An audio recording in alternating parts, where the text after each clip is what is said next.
SIR যে কথা বলা হচ্ছে 11টা ডকুমেন্ট, যদি ডকুমেন্ট না থাকে তাহলে ফাঁকা ফর্ম জমা করো বিএলওর কাছে। বিহার থেকে শুরু হয়েছে, বাংলাতে তা করতে চায় বিজেপি। এর মানে কি আমার কাছে ডকুমেন্ট নেই, আমি দেখাতে পারবো না।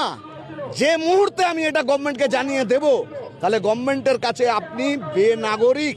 এবারে সময়ের অপেক্ষা, কবে আপনাকে তুলে নিয়ে গিয়ে ডিটেনশন ক্যাম্পে রাখবে, ট্রাইব্যুনালে পাঠাবে, তারপরে পুশব্যাক করবে বাংলাদেশে। তাহলে এতে শুধু মুসলমান বিপদে পড়বে? এ রাজ্যে আসামের থেকেও ভয়ঙ্কর চেহারা হবে।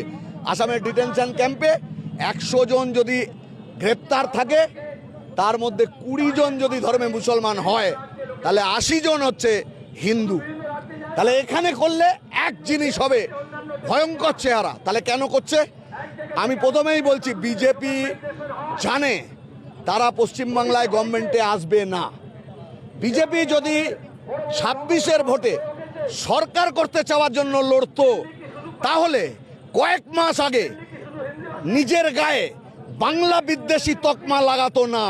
আজকে গোটা পশ্চিমবাংলা বা গোটা ভারতবর্ষে যেখানে বাঙালি আছে, তাদের মনের ধারণা তৈরি হচ্ছে বিজেপি বাংলা এবং বাঙালি বিরোধী। তাহলে ও যদি গভর্নমেন্টে আসবার স্বপ্ন দেখতো, তাহলে এত বড় ঝুঁকি বিজেপির মতো একটা পার্টি এটা নিত না। তাহলে ও কি করছে? এতে লাভ কার হবে? 21 তারিখের মিটিংয়ের মধ্যে থেকে বুঝেছেন, এই লাভটা তুলতে চায় মমতা।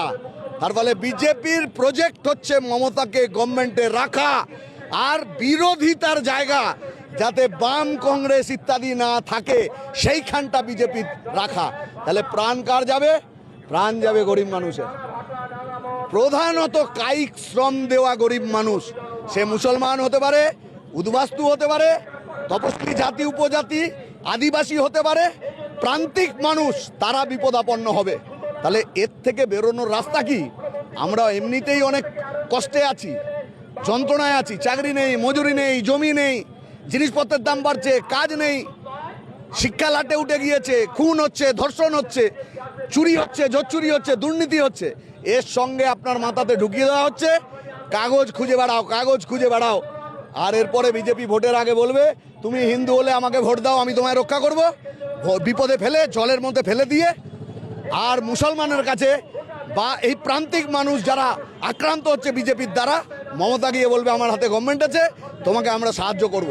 তাহলে মানুষকে ভয়ের মধ্যে ফেলো, আতঙ্কে ফেলো, বিপদে ফেলো, তারপরে বলো যে বাঁচবার জন্য আমাকে ভোট দাও। এ তো ক্রিমিনালরা ভাবে এভাবে। টিএমসি আর বিজেপি হচ্ছে ক্রিমিনালদের পার্টি। ওই জন্য জ্যোতিবাবু বলতেন যে অসভ্য বর্বর পার্টি। আর তৃণমূল সম্পর্কে কি বলবো, তো দুষ্কৃতীদের পার্টি একটা, খুনি, ধর্ষক, চোর, তাদের পার্টি। কাজেই তারা বাংলার মানুষ, বাংলার সংস্কৃতি, বাংলার একেবারে বিরাট বড় সংকটের জন্য দায়ী এই দুই দল। আমরা তার বিরুদ্ধে এই পথে নেমেছি। এই প্রতিবাদ গোটা পশ্চিমবাংলা জুড়ে ব্যাপকভাবে চলবে।